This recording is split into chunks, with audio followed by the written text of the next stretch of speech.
autumn handmade wardrobe video.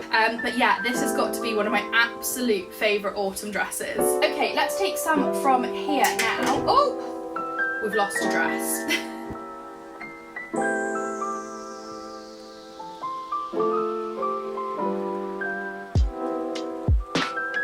Hello everybody and welcome back to my channel. My name is Rachel. I am a knitter, a sewist, a gardener, and this is my channel where I share everything to do with living a handmade, homegrown and slow life here in the Cotswolds. So today I am going to be doing a little autumn handmade wardrobe video. So around this time of year I start to think about my autumn wardrobe and, you know, what I might like to add to my autumn wardrobe and what I might need. And so to do that, I start pulling out all of my autumn clothes because I don't have space. We live in quite a small house in the Cotswolds.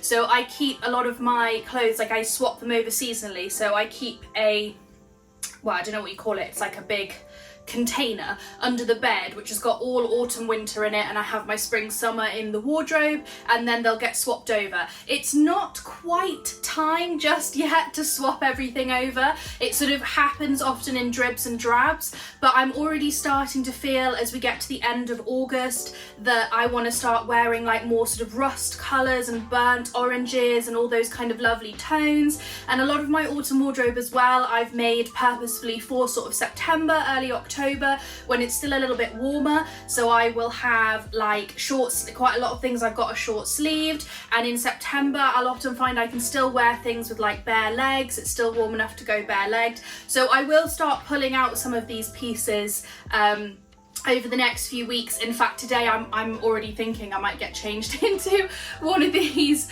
lovely dresses. For people asking, I often get asked questions about what I'm wearing in the videos, so I am going to start leaving that in the description box because I'm nearly always wearing a handmade dress. So I will leave the pattern and the fabric if it's still available, and all the details in the description for you. So if you're wondering about this dress, it will be in the description below. Okay, so let's get started.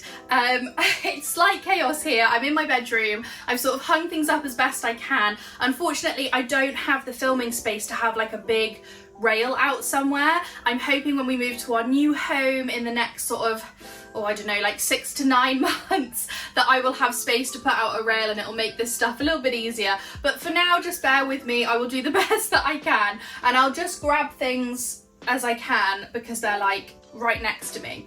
So let's start off with this one. So this dress is the Bakerloo dress, which is by Nina Lee London Patterns. I made this earlier this year. I bought this beautiful fabric last summer from Sewn's sister when I visited her open studio back in July. I was up in Scotland visiting my family, and her studio is in Edinburgh. And I just thought this was such a beautiful autumn floral dress. I actually ended up making it in February, and I wore it quite a bit for spring because I feel like because of all the yellows and the sort of daisies, it was quite spring-like as well. But I'm very much looking forward to styling this one up for winter. I went for long sleeves because I find that when it gets towards middle to the end of October, it's just too cold for me to wear short sleeves, even with a cardigan over the top.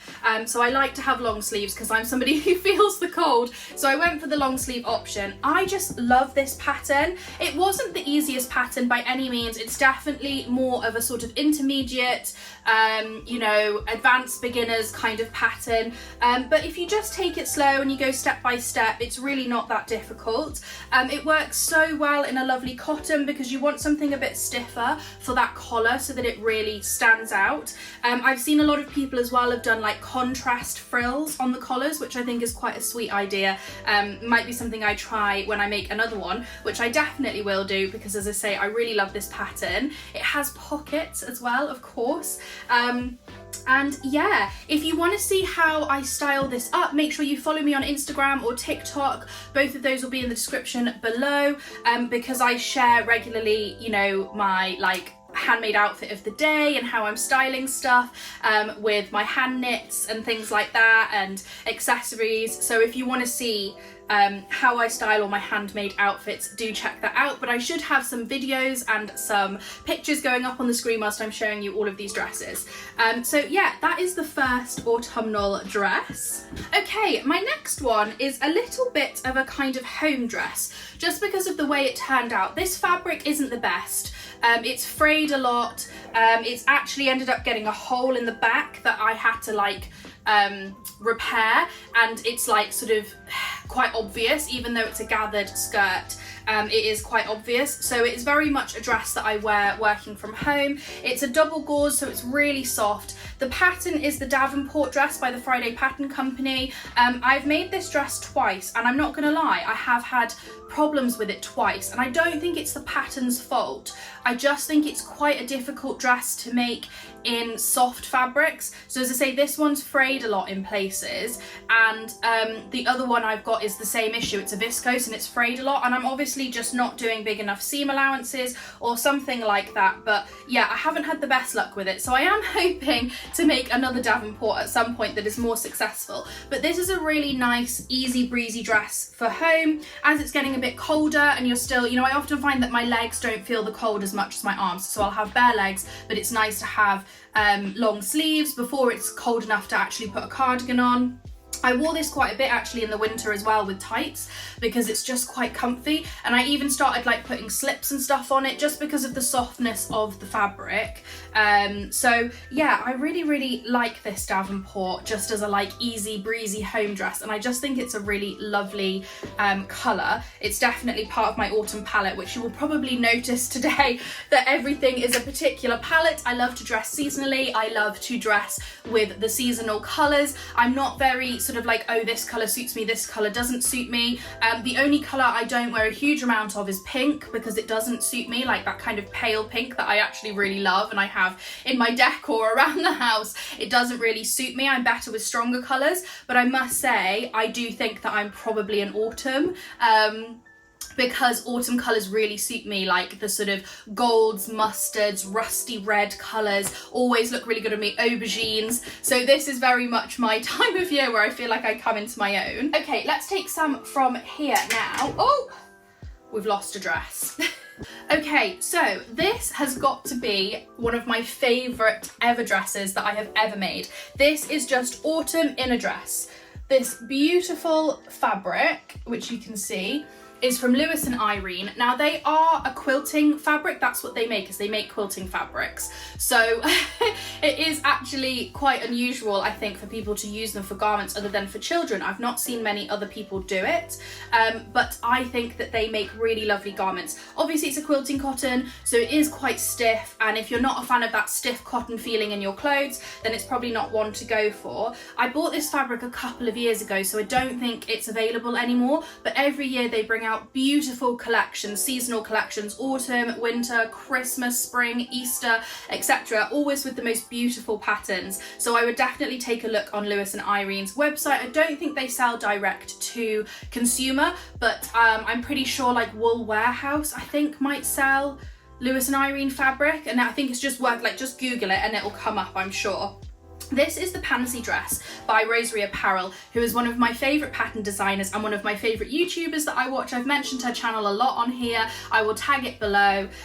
But yeah, this is the Pansy dress, and I love this. I have made 4 Pansy dresses now. It's such an easy pattern. It's a simple keyhole neckline at the back, so you just do a little tie and you make your own bias binding. It works really well for like an easy breezy dress, gathered with pockets. And again, I made the 3/4 length sleeve just because it'll be a bit warmer, and I tend to wear this dress all throughout September, October, November, and I just add a slip and a cardigan and thicker tights and boots as the weather gets worse and worse and worse. But yeah, this has got to be one of my absolute favourite autumn dresses. Okay, let's talk about the one that fell off the hanger, which I can't keep on the hanger. This is, oh, I cannot remember the name. I will put the name on the screen because I can't remember the name, it's gone straight out of my head. It's a Tilly and the Buttons pattern, and it is a knit dress. You can do it with like a funnel neck, or you can do it with a boat neck, which is what I've done here, like a slashed neck. I have to say, I made it quite oversized because it's a working from home dress. I'm gonna throw it on with some leggings or some tights, really comfy. It's like wearing a giant t-shirt.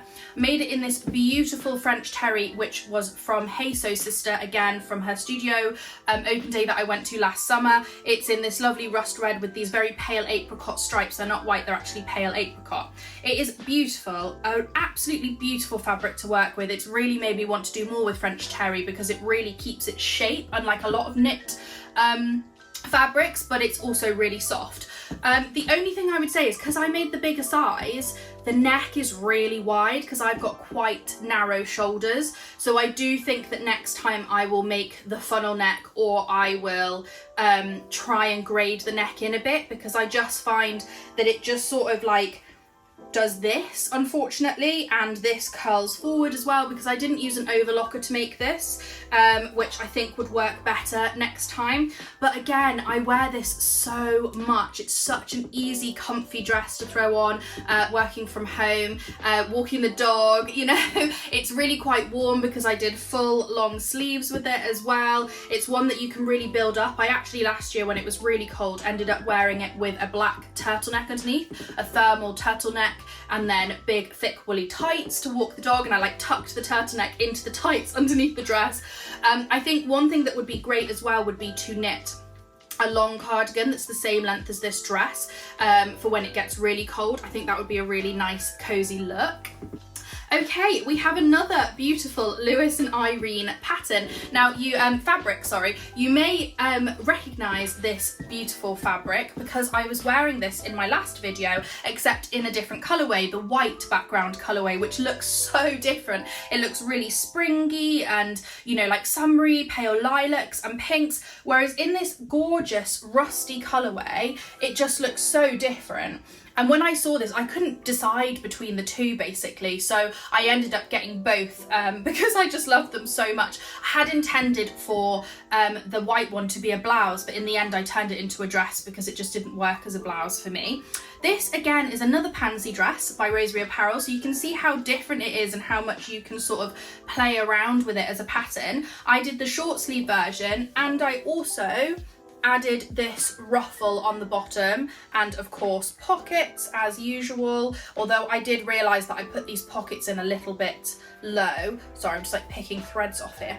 A little bit lower than they should have been, but they still work. I just love this dress. Again, as I say, it's short sleeved, so it's a really good one for September and October. I was actually thinking I might pop this on over the weekend because it's just such a great one to wear, you know, just like some ballet flats or something, really comfy and easy when you can still go bare-legged. It's got loads of colours in it as well, which I really like to pick out with like cardigans, and I'll talk a little bit about this at the end of the video, but I think like as well, like maybe making a jacket or something might be a nice thing to do.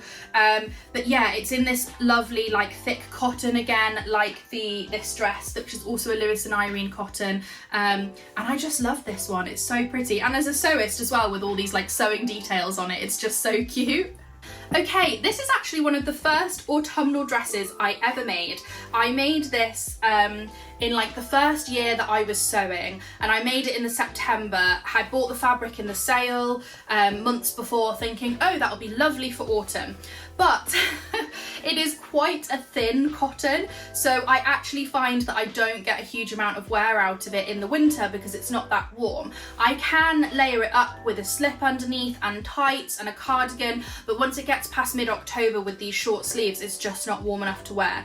But it is the perfect late August, early September dress. I absolutely love wearing this with bare legs and trainers. Again, it's got lots of nice colours that you can sort of pick out, like a cream and a paler orange and a navy and things like that for your cardigans. And I just find it complements my colouring. You can see it complements my colouring quite nicely. This is the Anthea blouse, which I hacked into a dress. So the Anthea blouse by Anna Allen Patterns actually does come as a dress. You can basically elongate the blouse and you sort of grade it. I think you do it out of it's like an A-line, and you make a tie to bring in the waist, which I actually really want to do at some point. I've never tried that, but I saw a lot of people on Instagram who did this, who basically cut it off at the point that it says, I think on the pattern it says, you know, add length, like cut here to add length or shorten the blouse. I cut it across there, and then I just added a simple gathered skirt and some pockets just from my stash. Like, I found a pocket pattern. I often use like the Tilly and the Buttons indigo pocket. I'll just whack in, or the Pansy dress pocket or whatever. Again, I love this. I actually have 2 of these in my wardrobe. So as I say, the dress I was wearing in last week's video is one of these, you know, gathered at the waist. It's a really easy breezy throw on, sort of quite smocky dress. I love the big sleeves. The Anthea blouse really needs like a stiffer cotton or a linen or something to really get that emphasis with the sleeve, and that's what this has got. And yeah, it gets a lot of wear this time of year. It's definitely something that I'll be throwing on this weekend and next weekend as we go into the sort of autumn season, and I'm changing my colour palette a bit. Yeah, really comfy, really lovely dress. Okay, we're getting to our last couple of dresses now. So this is the Billie jumper dress, and I think you can also just make it as a jumper, by Tilly and the Buttons. I love this pattern. I have actually made it 3 times, and I've sort of changed it all different ways. So I made my first one with the big sleeves and pockets. I made a second one with small sleeves and no pockets. I've made this one with small sleeves and pockets. I haven't made it as a jumper yet, but I definitely want to. I'm planning to make like a leisure set or something this coming season, so I will definitely be pulling this pattern out again. I find it really, really easy to follow. Thanks to Gutterman's Mariflex thread, you can actually just sew this on a normal machine with a straight stitch. You don't need an overlocker, which makes it really, really easy. I bought this beautiful sweat fabric from Hey Sew Sister, again from her open studio last summer, and then I got the ribbing, I think from, oh, I can't remember where the ribbing's from, but I was really amazed actually, because I bought the ribbing off the internet and I managed to match it up perfectly, and I was so pleased with myself that I managed to do that. This is again another working from home dress. I don't really tend to wear this out and about. It's just great for working from home. Leggings or thick tights. Again, I'll like layer it up as it gets really cold. I'll start putting like thermal, like long sleeve underneath it, thermal leggings. Sometimes I'll even wear a slip as well, because I'm one of those people that's like, the heating comes on twice a day and I'll just keep layering up until the heating comes on. But yeah, this is a really, really lovely one in that beautiful like mustardy yellow colour that I absolutely adore this time of year. So this gets a huge amount of wear, and yeah, just so cozy and soft on the inside. I think jumper dresses are just such an easy, lovely, like they're often great as well. I've worn them for travel. I've worn them like to go on aeroplanes or to drive all the way up to Scotland with some leggings, because you look dressed, you feel dressed, you don't feel like you're in your pajamas or something, but like it feels so comfortable, like you might as well be in your pajamas. So yeah, I'm a big fan of this pattern. Okay, we are on to my final dress, which is another pansy.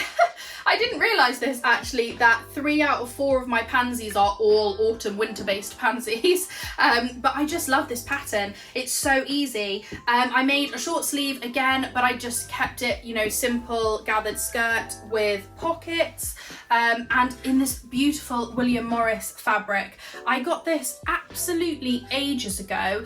I think I got free tickets to the Creative Craft Show at the NEC, which is in November every year, and I bought this beautiful cotton. I was quite early in my sewing journey. I think I'd only been sewing for about 6 months at that point, and I was like, oh lovely, that'll be great autumn. And then it just kind of sat on the shelf for ages, and then last year in September I was like, I need to sew that up because it's stunning and I really want to wear it. And I got so much wear out of it throughout autumn and winter, I think because the colours sort of really lend themselves to winter. It looks great with black tights and little ankle boots, and I have a couple of handmade cardigans that bring out the greens in it, which is really nice. I'm thinking this year about making a sort of like taupe beigey camely cardigan that would go really nicely with this. And yeah, again, because it's short sleeves and it's cotton, it can easily be worn in September when we often do get quite warm weather. We often get warm weather until like the middle of September here in the Cotswolds, and so actually it can be worn with bare legs